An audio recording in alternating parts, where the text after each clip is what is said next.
Va.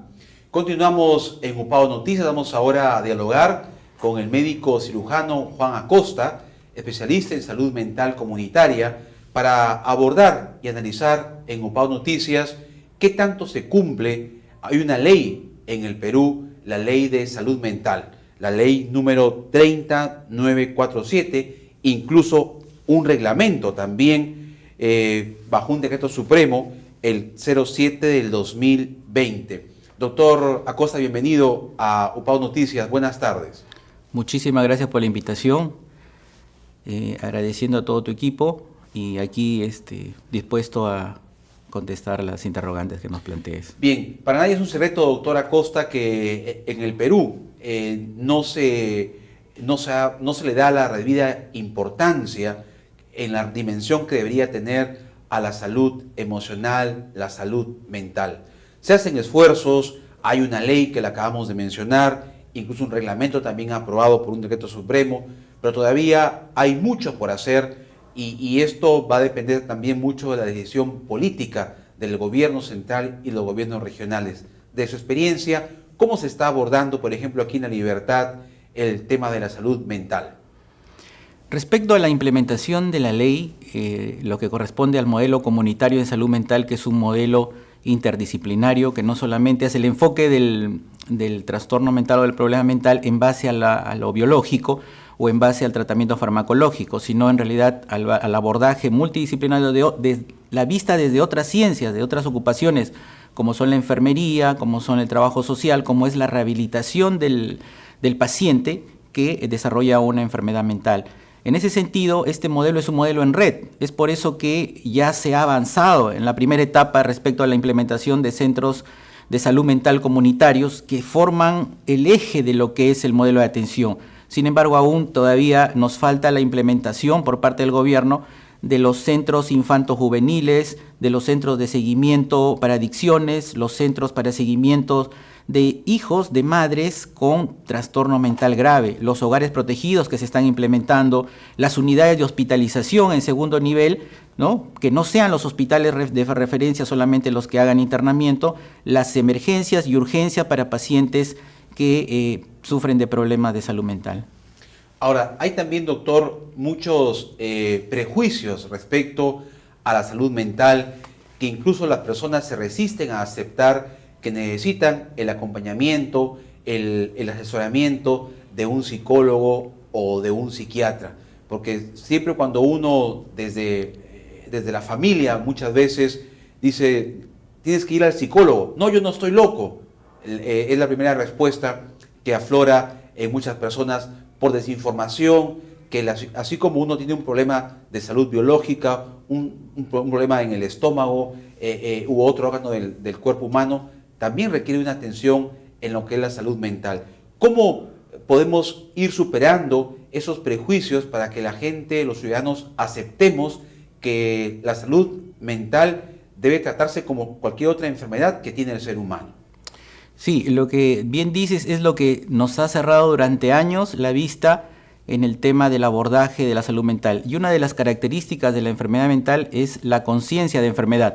La persona que desarrolla ya patologías de moderadas o graves muchas veces es incapaz de pedir ayuda por el mismo hecho de que esta enfermedad lo anula del entorno y le hace cortar todas las redes muchas veces de comunicación. Y esto lo vemos claramente en un hecho de alto costo de la vida humana, cuál es el suicidio, ¿no?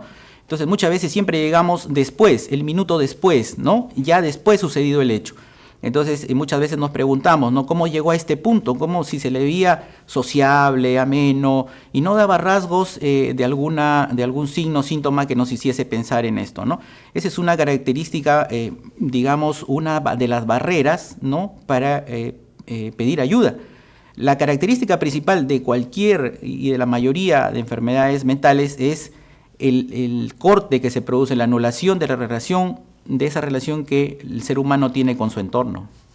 Ahora, la pregunta que siempre nos hacemos, doctor Acosta, es, estas personas que en una etapa de su vida manifiestan problemas de salud mental, ¿son enfermedades que nacen, son patologías heredadas por genes de sus padres, o en el transcurrir de su vida suceden de repente algún trauma y en cualquier momento pueden exteriorizarse estos problemas de salud mental?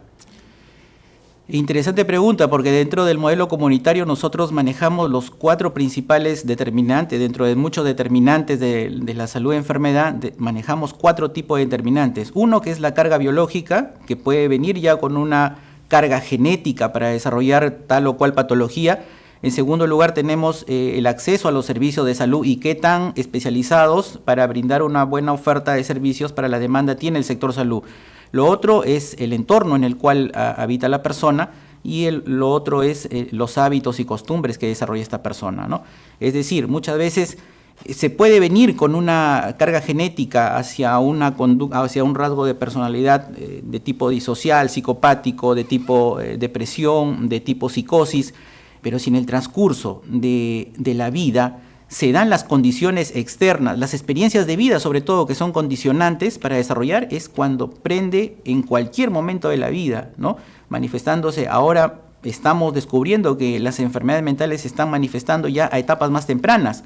Antiguamente lo veíamos en adolescentes o jóvenes, pero ahora la edad de aparición de estas enfermedades están siendo a menos edad. Ahora, también hay muchas interrogantes respecto a que una persona que ha cometido un delito, por ejemplo, los criminales, los sicarios, ¿no?, que asesinan sin piedad, de manera sanguinaria a sus víctimas y luego son internados en un penal.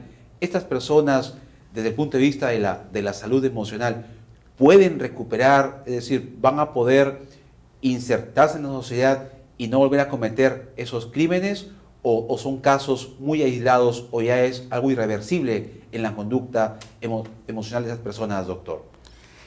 Mira, muy interesante la pregunta porque es un tema bastante actual que está bastante relacionado con lo que es la seguridad ciudadana, que es un tema que está en estos momentos prácticamente es el titular de todos los medios de comunicación. Y si vamos nada más aquí a una referencia muy corta, en el mensaje que ha dado la Presidente el 28 de julio, hablaba sobre 2 temas principales en salud, la salud mental y el cáncer, ¿no?